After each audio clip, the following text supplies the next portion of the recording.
Okay, let's unpack this. Today, we're taking a deep dive into India's high-stakes diplomatic maneuvering. It's happening in a really rapidly shifting global order. Absolutely.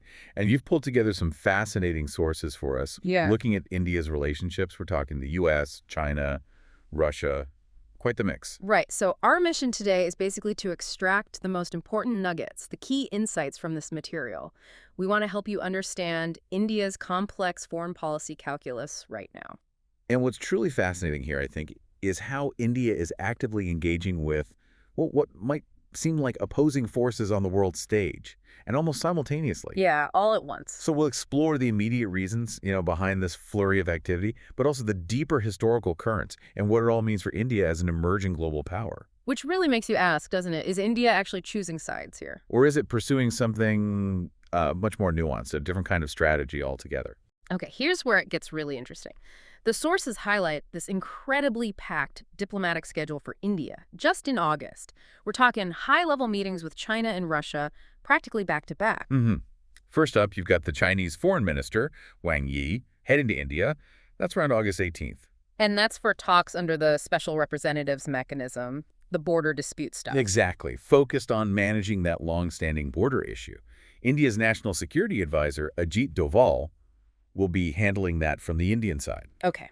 And then almost immediately after. Right after, India's external affairs minister, S.R. Shankar, he's off to Moscow, August 20th, 21st. Moscow, what's happening there? He's co-chairing this big annual meeting, the India-Russia Intergovernmental Commission. It covers, trade, economy, science, culture, the works, with Sergei Lavrov, his Russian counterpart. Wow, okay, so Deval with the Chinese, Jashankar with the Russians. And that's not all. Later in the month, August 31st, Prime Minister Modi is slated for his first visit to China in 7 years. 7 years, that's significant. It is. It's for the Shanghai Cooperation Organization, the SCO summit in Tianjin. And there's talk he might meet Xi Jinping there. And Putin's expected at that SCO summit too, right? That's the expectation, yes. Putin, Xi, Modi, potentially all in the same place. So you have this intense engagement with China and Russia, but the sources really emphasize the backdrop to all this. Ah, yes. The friction with Washington. That's crucial context. It really is. The U.S. has just slapped another 25% tariff on Indian exports. This is on top of an earlier 25% tariff imposed just back on August 7th. And it's widely seen, as the sources point out, as punitive action, a reaction to India continuing to buy discounted Russian oil. India's response. They're calling it unfair, unjustified, and unreasonable. Pretty strong language. It is. And if we connect the dots here, this pressure from the U.S. is arguably a key driver for India to really double down on its whole strategic autonomy approach. So the U.S. pressure is actually pushing India towards asserting its independence more? In a way, yes. It's New Delhi signaling, quite clearly, we make our own foreign policy choices, thank you very much, even if it means rubbing a major partner the wrong way. Let's unpack that strain in U.S.-India relations then, because it does feel, well, unexpected given recent history. It's quite a shift, yeah. You remember the bonhomie, as they called it, between Modi and Trump in the past. Right. And there was that ambitious target doubling bilateral trade to $500 billion by 2030. Ambitious indeed. But now the relationship's facing, pretty significant headwinds. Starting with those tariffs, that's the immediate flashpoint. Definitely. Trump has been very vocal, blaming India for buying massive amounts of Russian oil, even accusing them of reselling it for profit. And linking it directly to funding Russia's war effort in Ukraine. He has. But India pushes back strongly on this. Their line is consistent. These imports are based on market factors, period. For energy security, they say. Exactly. For 1.4 billion people. And they're quick to add, look, Europe actually traded more with Russia in 2024 than India did. That's a key point they make. And that the U.S. itself still imports things like chemicals and fertilizers from Russia. So, India feels singled out, perhaps. So it's not just about the trade figures, it's about these differing views on, I guess, global responsibility versus national interests. Precisely. And talking about trade, remember that interim trade agreement that was supposed to head off these kinds of tariff issues? Yeah, what happened with that? Well, it just hasn't materialized. The sources suggest part of the reason is India's own protectionism. Especially in agriculture. Yes, agriculture is politically very sensitive in India. Employs, over 40% of the workforce. Plus, there are ongoing disagreements over things like e-commerce rules, digital data, even price controls on medical devices. So multiple sticking points on the trade front. And then there's another layer of friction. The sources mention these claims about the Kashmir ceasefire Oh, right. Trump claiming he brokered it. repeatedly, saying he brokered a ceasefire between India and Pakistan back in May 2025. He even hinted he used trade as leverage to do it. But India denies this. Flatly. The Indian government insists the truce was purely bilateral, no third-party intervention. It's another point of, well, awkward disagreement. Shows a lack of alignment. And beyond trade and diplomacy, there's also tension around big tech and visas. Yes, that too. Trump has openly criticized U.S. tech giants, Google, Microsoft, for hiring workers from India. And he talked about cracking down on H-1B visas. He did, Wow. which is significant because apparently something like 72% of those visas go to Indians. He was quoted saying something quite stark, like, the days of hiring workers in India are over. Wow. That's direct. Very direct. And despite all this pressure from the West, from the U.S., what's India doing? It's strengthening ties with Russia. Doubling down, it seems. You had India's NSA, Ajit Doval, meeting President Putin just last week in Moscow. And he called the relationship an old strategic and privileged partnership, said it as a very special role. And the oil imports are just huge. Staggering, really. Nearly 2 million barrels of crude oil per day from Russia. That makes India the second largest buyer after China. And Russia is still a major arms supplier. One of the largest, yes. This defense relationship goes way back. So this brings us back to that central question you raised earlier. Why? Why is India so steadfast on Russia, even with all this U.S. pressure? That really is the core of it. And the sources suggest it goes deep, historically, this idea of strategic autonomy. It's been a cornerstone of Indian foreign policy since independence in 1947. Remember the non-aligned movement during the Cold War? Right. It's almost like it's in their foreign policy DNA. Exactly. Yeah. And analysts quoted in the sources suggest India sees Russia as, well, a critical independent pole in the world system. An independent pole, meaning? Meaning Russia provides options, increases India's diplomatic room to maneuver. It prevents a world completely dominated by, say, the U.S. and China. Yeah, maybe it's also about China. Hedging against China? That's likely a big part of it, too. Engaging Russia helps undercut Chinese influence, perhaps prevents a full-blown Sino-Russian alliance from forming, especially if Russia's own power might eventually decline. Interesting. So is it a complex calculation? Very. And here's the surprising insight, perhaps. While the U.S. undoubtedly remains a crucial long-term partner for India, technology, defense, energy, you name it, India is making it crystal clear. That they won't compromise their independent foreign policy. Precisely. Not even if it causes immediate friction with Washington.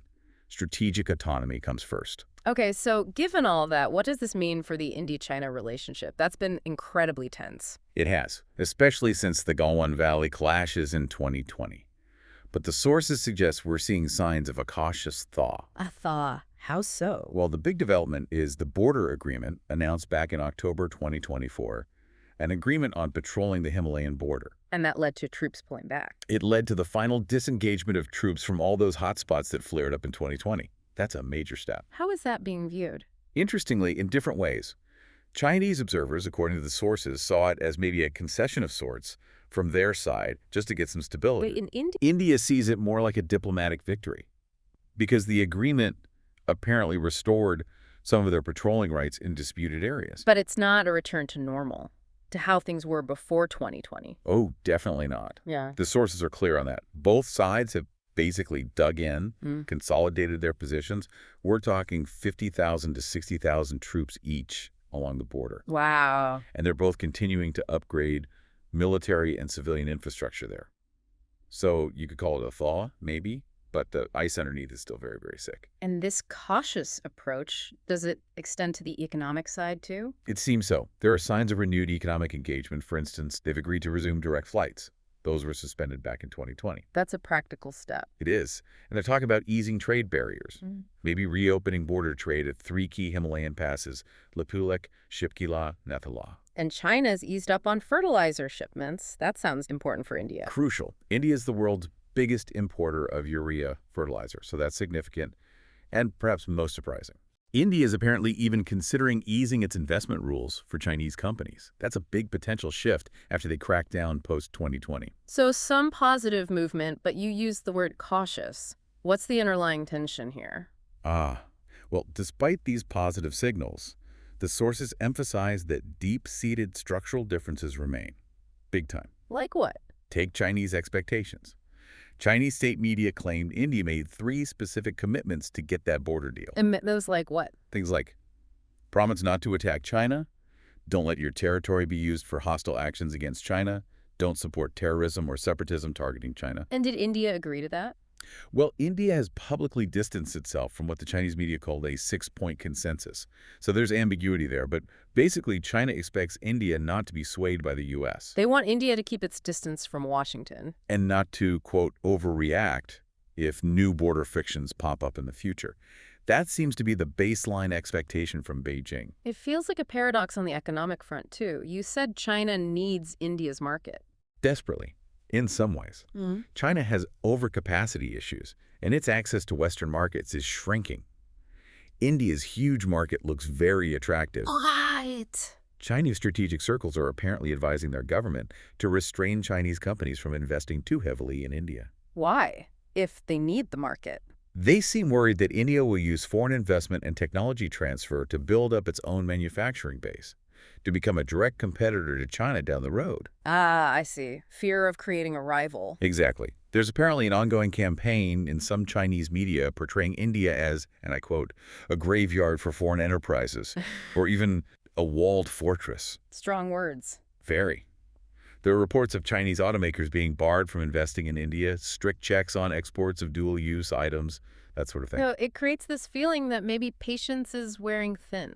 On the Chinese side, perhaps, Yeah. some commentators there feel India isn't doing enough to genuinely improve ties.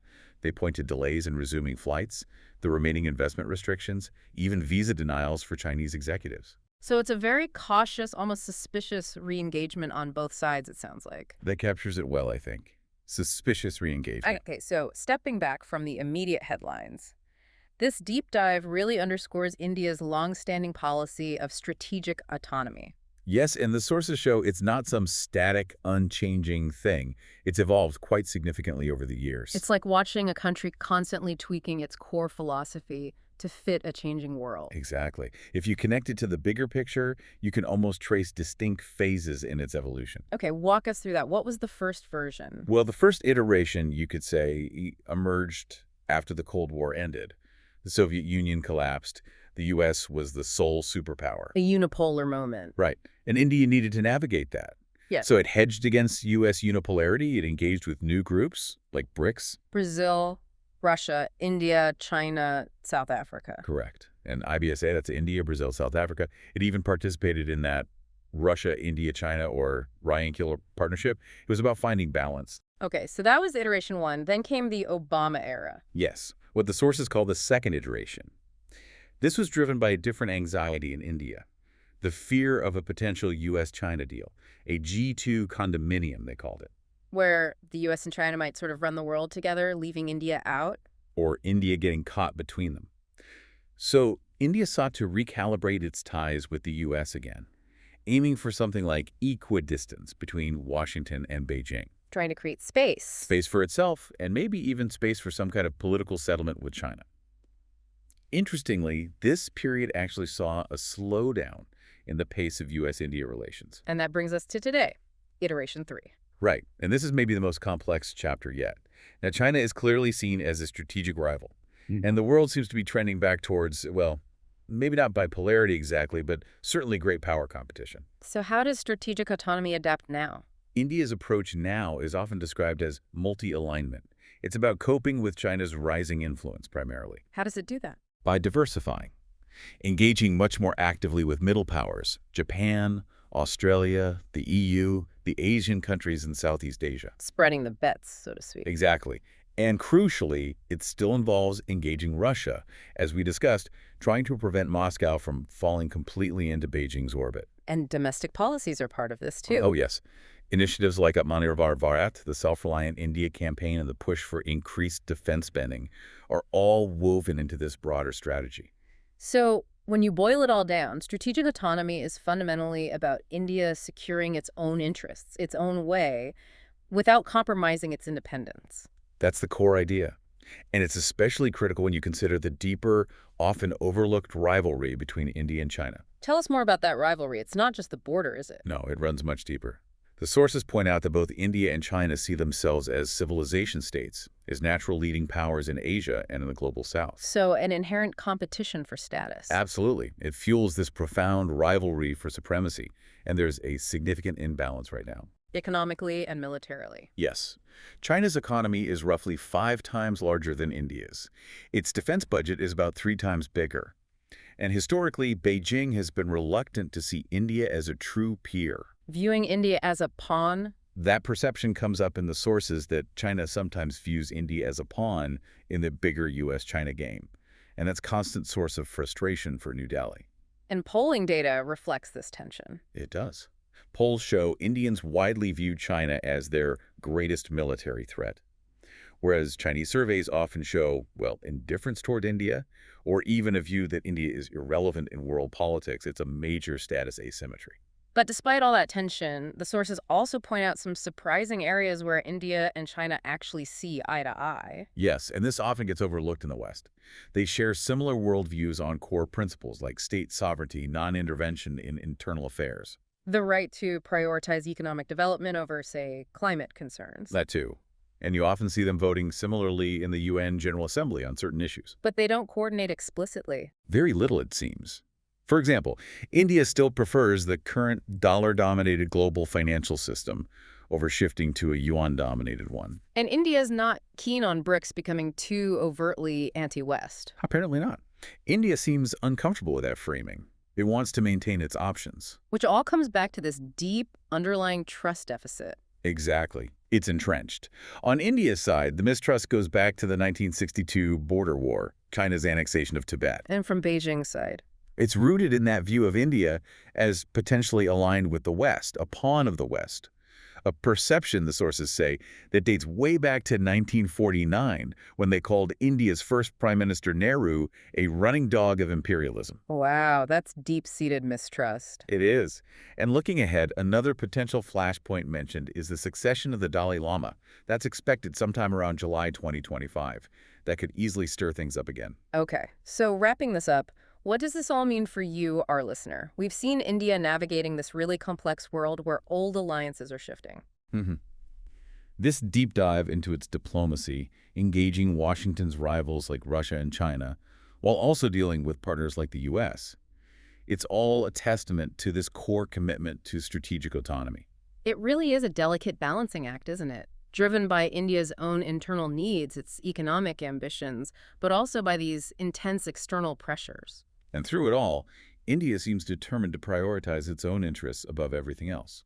This deep dive really reveals that while India faces these immediate challenges, the U.S. tariffs, the lingering border issues with China, its long-term strategy is much broader. It's about maintaining maximum flexibility, maximum leverage in what it sees as an increasingly multipolar world.